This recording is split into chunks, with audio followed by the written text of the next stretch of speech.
Assalamualaikum warahmatullahi wabarakatuh. Pada kesempatan kali ini, kita akan mempelajari pelajaran pendidikan agama Islam dengan materi meyakini kitab-kitab Allah, mencintai Al-Quran.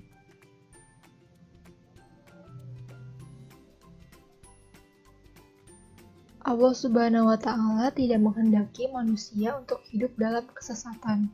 Oleh karena itu, Allah memberi manusia petunjuk untuk mengenai tata cara mendekatkan diri kepadanya. Manfaat dari petunjuk Allah yaitu apabila kita mengikutinya, kita dapat bertemu dengan Allah di akhirat nanti sebagai hamba yang dikasihinya. Petunjuk Allah tertuang dalam kitab-kitab Allah.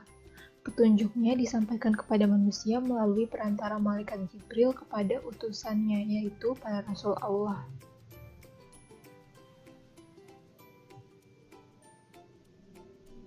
Fungsi dari petunjuk itu yaitu dapat dijadikan pedoman manusia untuk dijadikan panduan agar mendapatkan kebahagiaan dunia dan akhirat.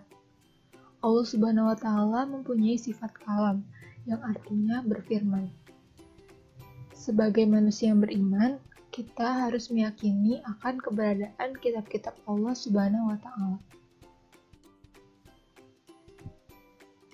Selanjutnya, kita akan belajar mengenai iman kepada kitab Allah. Arti dari iman kepada kitab Allah yaitu percaya dan yakin dengan sepenuh hati bahwa Allah telah menurunkan kitab-kitabnya kepada para rasulnya. Ajaran terdapat dalam kitab tersebut disampaikan kepada umat manusia sebagai pedoman hidup untuk meraih kebahagiaan dunia dan akhirat. Dengan adanya kitab Allah, manusia dapat membedakan mana yang benar dan juga mana yang salah. Juga dapat memberikan jalan keluar dari permasalahan yang dialami. Terdapat dalam Al-Quran Surat Al-Ma'idah ayat 16 berisi bukti Allah memberi petunjuk melalui kitabnya untuk menunjukkan jalan lurusnya kepada para manusia. Nama-nama kitab Allah dan Rasul penerimanya. Yang pertama ada kitab Taurat yang diterima Nabi Musa, yang kedua ada kitab Zabur yang diterima oleh Nabi Daud, yang ketiga ada kitab Injil diterima oleh Nabi Isa, dan yang terakhir kitab Al-Quran yang diterima oleh Nabi Muhammad SAW. Yang pertama yaitu kitab Taurat, diturunkan kepada Nabi Musa alaihissalam pada abad ke-12 sebelum Masehi. Kitab Taurat diturunkan di Bukit Sinai dengan menggunakan bahasa Ibrani. Kitab Taurat menjadi pedoman bagi kaum Bani Israel agar senantiasa dalam jalan kebenaran. Mengenai kitab Taurat terdapat dalam Al-Quran Surat Al-Mu'minun ayat 49.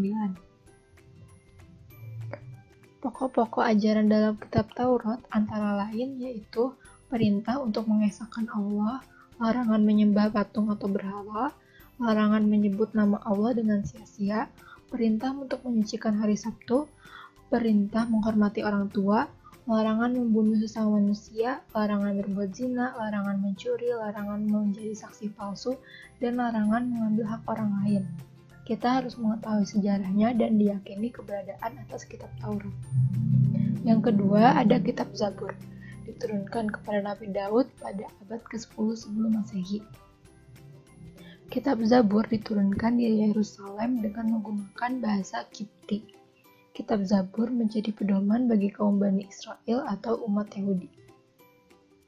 Mengenai kitab Zabur tentu terdapat dalam Al-Quran Surat Al-Isra ayat 55.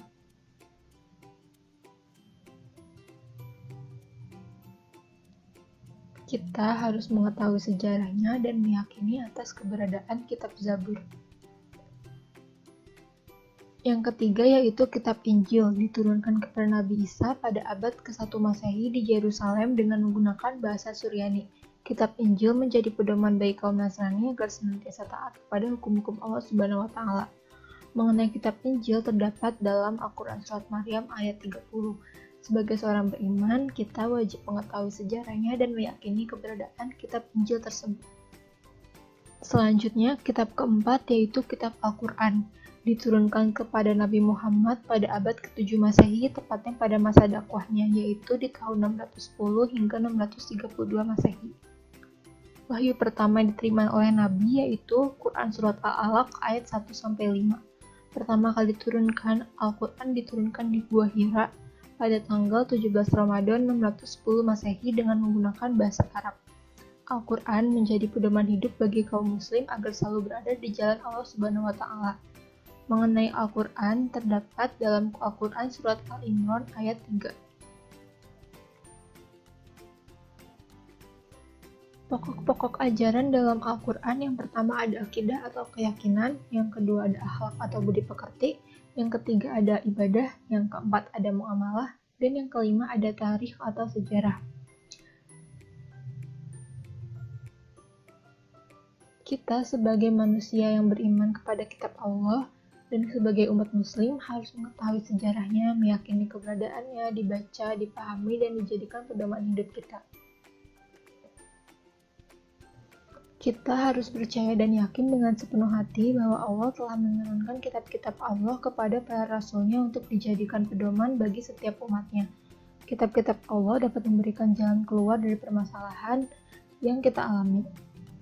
Dengan adanya kitab-kitab Allah, kita dapat membedakan mana yang benar dan mana yang salah, mana yang bermanfaat, mana yang tidak bermanfaat.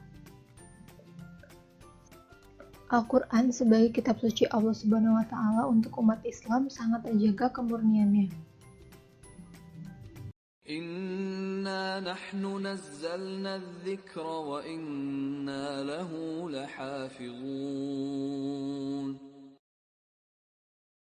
Al-Quran sebagai kitab suci Allah Subhanahu wa Ta'ala terjaga kemurniannya terdapat dalam surat Al-Hijr ayat 9.